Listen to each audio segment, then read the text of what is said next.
Hello friends, welcome back to my channel SRK drama explain. Friends, ये video मैं लोगों के एंटरटेनमेंट के लिए बनाती हूँ, so please watch full, share, subscribe and like. Starting Naag से होती है। नाग बहुत ही ज़्यादा परेशान थी क्योंकि थिप ने उसे कॉल करके इन्फॉर्म कर दिया है कि आज वो उसके पेरेंट्स से बात करने के लिए आ रहा है।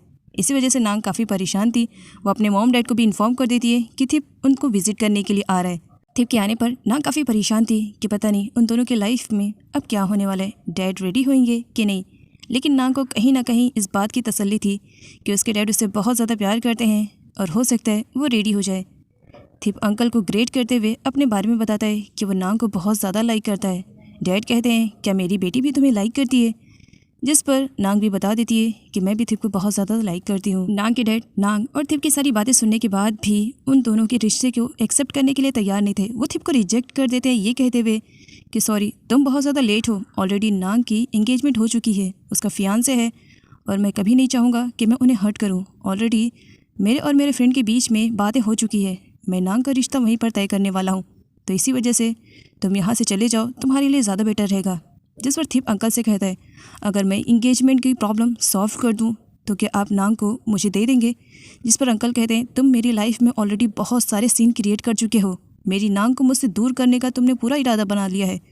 प्लीज़ अब मेरे लाइफ में कोई भी ऐसा सीन क्रिएट मत करना जिसे मैं बर्दाश्त ना कर पाऊँ। थिप अपनी तरफ से पूरी कोशिश करता है कि वो अंकल को समझा सके कि वो नाग से बहुत ज़्यादा प्यार करता है। वो नाग की शादी इस तरह किसी और से ना करे जिससे वो प्यार नहीं करती है। लेकिन नाग के डैड अपनी ही बात पर अड़े हुए थे। उन्हें किसी भी कंडीशन में नाग को अपने फ्रेंड के पास ही भेजना था। इसी वजह से यहाँ पर नाग की मॉम कुछ बोलने की कोशिश करती, लेकिन नाग के डैड उन्हें चुप करा देते हैं। नाग की लाइफ में प्रॉब्लम्स खत्म होने का नाम ही नहीं ले रहे थे। उसके डैड उसके पास दो ऑप्शन रखते हैं, या तो वो थिप को चूज़ करे या फिर उसके डैड को। अगर वो अपने डैड को चूज़ करती है तो डैड के अकॉर्डिंग उसे नाई से ही शादी करनी पड़ेगी। नाग अपने डैड को समझाने की कोशिश करती है, लेकिन डैड नहीं समझते हैं। जिस पर नाग कहती है, ठीक है, ओके डैड, अगर आप चाहते हैं कि आप अपनी बेटी को लाइफ टाइम तक पेन में रखें देन कोई बात नहीं। आपको अच्छे से मालूम है मैं नाई को लाइक नहीं करती हूँ, ना ही उससे प्यार करती हूँ। फिर भी आप फोर्सफुली मेरी शादी उससे करवाना चाहते हैं देन कोई बात नहीं, मैं आपको चूज़ करूँगी। आपके अकॉर्डिंग मैं नाई से शादी कर लूँगी। फिर लाइफ टाइम तक आप मुझे हमेशा पेन में देखना। शायद तब आपको समझ में आए कि इस वक्त आप गलत डिसीजन ले रहे हैं। डैड नाग की बातें सुन करके वहाँ से गुस्से में चले जाते हैं। जिस पर नाग रोने लगती है और अपनी मॉम से कहती है, मॉम आप ही समझाओ ना डैड को। इस पर मदर का कहना था, इस वक्त वो किसी की भी बात समझने की कंडीशन में नहीं है। मदर नाग को चुप कराती हैं। साथ ही वो थिप से भी कहती है कि उन्हें थिप और नाग के रिलेशनशिप को लेकर के कोई भी प्रॉब्लम नहीं है। वो बस अपनी बेटी की खुशियाँ देखना चाहती हैं। इसी वजह से वो भी नहीं चाहती हैं कि नाग की शादी नाई से होए। नाग के रोने पर थिप उसे शांत करवाता है, फिक्र मत करो, मैं सब कुछ ठीक कर दूंगा। आगे शिन की मॉम को दिखाया जाता है। अब कई दिनों से पोंग शॉप पे नहीं आ रहा था, जिसकी वजह से वो परेशान थी और वो बातें कर रही थी आंट से कि पता नहीं क्या हो गया पोंग के साथ, जो अब आ नहीं रहा है। और ये सारी बातें शिन सुन रही थी। अगले सीन में पोंग को दिखाया जाता है। अब उसने अपने डैड की कंपनी को ज्वाइन कर लिया है। डैड पहले उसे फोर्स करते थे, लेकिन शिन की वजह से उसने शॉप को ओपन किया था। पोंग के डैड बहुत ही ज़्यादा खुश थे पोंग के इस डिसीजन को लेकर के। अगले सीन में पोंग को दिखाया जाता है जो कि कंपनी जा रहा था। वो हमेशा अपनी बाइक को यूज़ करता था, लेकिन फर्स्ट टाइम उसने अपनी कार को यूज़ किया था ऑफिस जाने के लिए। वैसे मार खाने के बाद नींद बड़ी अच्छी आती है। पास्ट में क्या आपके भाई या बहन ने इस तरह से आपकी पिटाई की है? अगर हाँ तो कमेंट सेक्शन में कमेंट ज़रूर कीजिएगा। यहाँ पर नाई को दिखाया जाता है। उसकी प्यारी सेक्रेटरी आती है जहाँ पर वो उसकी केयरिंग करती है और केयरिंग करते वक्त वो बहुत ज़्यादा अपसेट थी। नाई अपनी सेक्रेटरी से पूछता है, क्या बात है, तुम बहुत ज़्यादा अपसेट दिखाई दे रही हो? जिस पर सेक्रेटरी का कहना था, तुम्हारे भाई को इस तरह से तुम्हें पीटना नहीं चाहिए था। कितनी ज़्यादा चोट लगी, कितना दर्द हो रहा होगा ना तुम्हें। जिस पर नाई कहता है, क्या मेरे दर्द से तुम्हें दर्द हो रहा है? नाई की बातें सुनते ही सेक्रेटरी खामोश हो जाती है। अब आप जिससे प्यार करते हो आप कभी भी उसे पेन में नहीं देख सकते हो। तो कुछ इसी टाइप की सिचुएशन सेक्रेटरी की भी थी। नाई काफ़ी इमोशनल हो जाता है एंड देन यहाँ पर इन दोनों के बीच में किस होने ही वाली थी, लेकिन ट्रे गिर जाती है जिसकी वजह से सेक्रेटरी शाय फील करते हुए वहाँ से चली जाती है। इधर पूल को दिखाया जाता है जो साई के रिलेटेड कुछ ज़्यादा ही रोमांटिक होते जा रहा था। वो सोच रहा था कि वो ऐसा क्या करे जिसकी वजह से साई के साथ उसे टाइम स्पेंड करने का मौका मिले। और उसके अगले दिन पूल अपनी प्लानिंग के अकॉर्डिंग साई के घर पर पहुंच चुका था। साई उसे देख करके बहुत ज़्यादा खुश होती है। पूल तुम यहाँ पर? इस पर पूल का कहना था, क्यों, मैंने यहाँ पर आकर के कुछ गलती की? अगर तुम खुश नहीं हो तो क्या मैं यहाँ से जा सकता हूँ? क्या मैं जाऊँ? जिस पर साई कहती, नहीं नहीं, मेरी पूरी बात तो सुन लो, तुम यहाँ पर क्यों आए हो? जिस पर पूल उसे बताता है, एक्चुअली मैंने मूवी की टिकट बुक की है तुम्हारे और मेरे लिए, क्या हम मूवी के लिए चले? साई तो बस पूल को ही देखे जा रही थी। मूवी के लिए? मैं और तुम? इस पर पूल कहता है, क्या तुम्हें नहीं जाना है? दिन कोई बात नहीं, मैं अकेले चले जाऊँगी। जिस पर साई कहती वेट तो करो मेरे लिए, मैं आ रही हूँ। ये सुन करके पुल बहुत ही ज़्यादा खुश होता है। आगे पुल और साई दोनों मूवी को एंजॉय कर रहे थे। हॉरर सीन आने की वजह से पुल बहुत ज़्यादा डर जाता है और वो टाइटली साई को पकड़ लेता है। साई उसे रिलैक्स फील करने के लिए कहती है। तब पुल रियलाइज़ करता है मैं तो एक बॉय हूँ और मैं इस तरह से किसी लड़की के सामने कैसे डर सकता हूँ। तब वो साई से कहता है साई डरने की ज़रूरत नहीं है, मैं यहाँ पर हूँ, अगर डर लगे तो मेरे हाथ को टाइटली पकड़ लेना। जिस पर साई बहुत ज़्यादा हंसती है कि डर खुद रहा है और रिलैक्स मुझे करने के लिए कह रहा है। मूवी फिनिश होने के बाद दोनों दूसरी प्लेस पर जाते हैं जहाँ पर सॉन्ग प्ले होता है। वो साई का फेवरेट था, इसी वजह से साई उस पर डांस करना स्टार्ट करती है और पुल भी उसके सपोर्ट में ही डांस करता है। आगे दोनों जब स्विंग पर बैठते हैं तो साई बहुत ज़्यादा डर रही थी। तभी यहाँ पर पुल को अच्छा मौका मिल जाता है और वो साई को सडनली किस कर लेता है। उसके बाद साई को मानो झटका सा लगता है। उसके बाद दोनों ही इतनी बुरी तरीके से चिल्लाते हैं और इसी के साथ ये सीन यहीं से कट होता है और अगले सीन में दोनों को एक रेस्टोरेंट में दिखाया जाता है। दोनों रेस्टोरेंट में एक दूसरे की कंपनी को एंजॉय कर रहे थे जहाँ पर नाई अपने फेवरेट सेक्रेटरी के साथ डिनर पे आया हुआ था। साई पुल को भी दिखाती है कि नाई किसी लड़की के साथ आया है। तब पुल यहाँ पर बताता है कि उस दिन वो उसके क्लिनिक पे गया था और ये उसकी नर्स है। अगले सीन में ये ब्रेकिंग न्यूज़ फैल जाती है और थिप तक भी खबर पहुँच जाती है। साई थिप को बता चुकी है कि उसने रेस्टोरेंट में नाई को उसकी ही नर्स के साथ देखा है और दोनों इस तरीके से बातें कर रहे थे मानो दोनों एक दूसरे को लाइक करते हैं। थिप को अच्छा मौका मिल जाता है। वो फ़ौरन कॉल करता है नांग के पास और उसे बता देता है कि नाई किसी और लड़की से प्यार करता है, जिसे सुनने के बाद नांग बहुत ही ज़्यादा सेटिस्फाई फील करने लगती है कि अगर नाई सामने से ही इंगेजमेंट को तोड़ेगा तो बात उस पर नहीं आएगी। अगले सीन में थिप काफ़ी परेशान था। बैरी से बात करने के बाद बैरी को यहाँ पर मालूम पड़ता है कि नाई के रिलेटेड बात हो रही है। देन बैरी नांग की पूरी हिस्ट्री निकाल देता है और उसके बारे में सब कुछ इन्फॉर्मेशन थिप को दे देता है।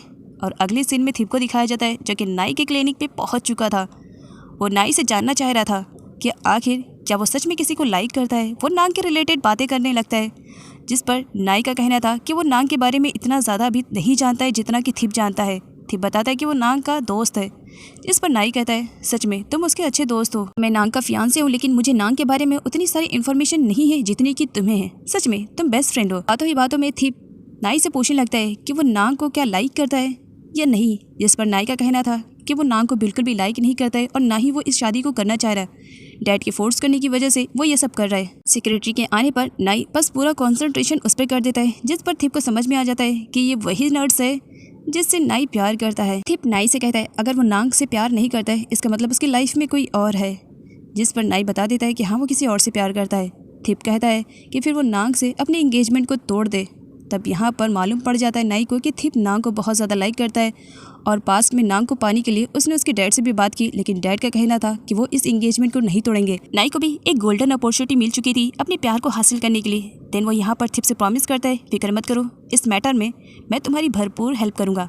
अगले सीन में थिप बहुत ही ज़्यादा खुश था और वो नांग को कॉल करके बता देता है कि उसकी और नाई की बात हो चुकी है। नाई उन दोनों के प्यार को समझ रहा है और वो उन दोनों की हेल्प करने के लिए भी तैयार है। थिप नांग से मिलना चाह रहा था, इसी वजह से वो नांग से पूछता है तुम हो कहाँ, मैं तुमसे मिलना चाह रहा हूँ। इस पर नांग कहती है एक्चुअली तुम मुझसे नहीं मिल पाओगे क्योंकि मैं साई के पास जा रही हूँ।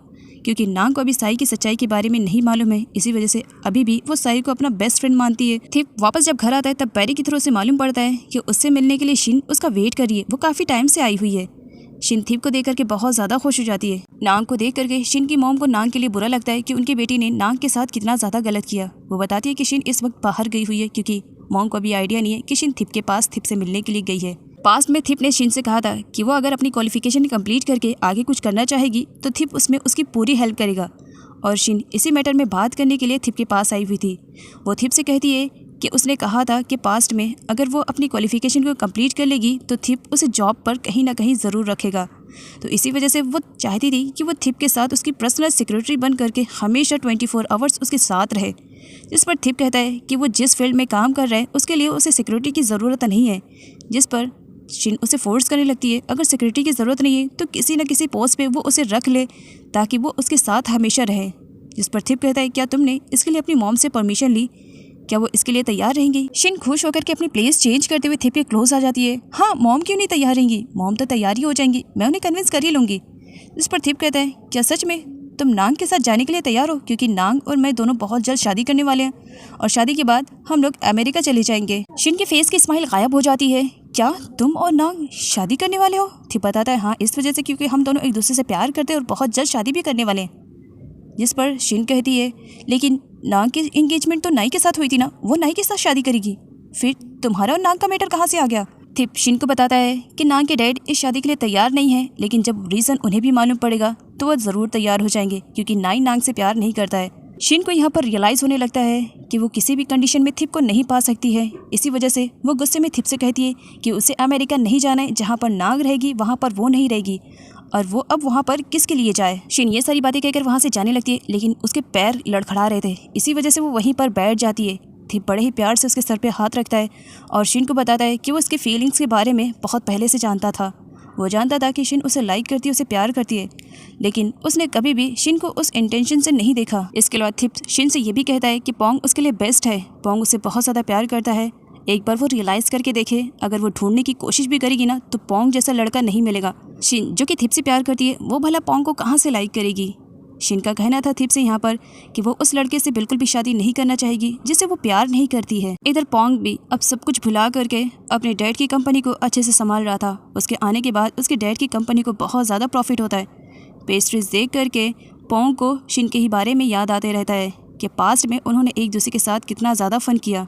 इधर नांग को दिखाया जाता है जो कई घंटों से शिन के आने का वेट कर रही थी और अभी तक शिन नहीं आई थी। अगली सीन में शिन को दिखाया जाता है जो रोते हुए फाइनली घर पर आ जाती है और अपने सामने नांग को देख करके थिप की सारी बातें उसे याद आने लगती है। उसे बहुत ज़्यादा बुरा लगता है। अब वो नांग को अपना दुश्मन मान रही थी। नांग शिन को रोते हुए देखती है तो उससे रीज़न पूछती है, क्या बात है, किस वजह से तुम इतना ज़्यादा रो रही हो? जिस पर शिन कहती है, मुझे रुला करके खुद ही पूछ रही हो कि मैं क्यों रो रही हूँ। इसके अलावा शिन नांग पर इल्ज़ाम लगाती है कि उसने थिप जैसे बेस्ट फ्रेंड को शिन के हाथों से छीन लिया है, जिस पर नांग का कहना था कि उसने कभी भी थिप को उससे छीना नहीं है। साथ ही नांग शिन से ये भी कहती है कि वो थिप की वजह से कभी भी अपने फ्रेंडशिप में बिगाड़ आने नहीं देगी। शिन को नांग की बातें उस वक्त एकदम कांटे की तरह चुभ रही थी। वो नांग को गुस्से में घर से बाहर जाने के लिए कह देती है।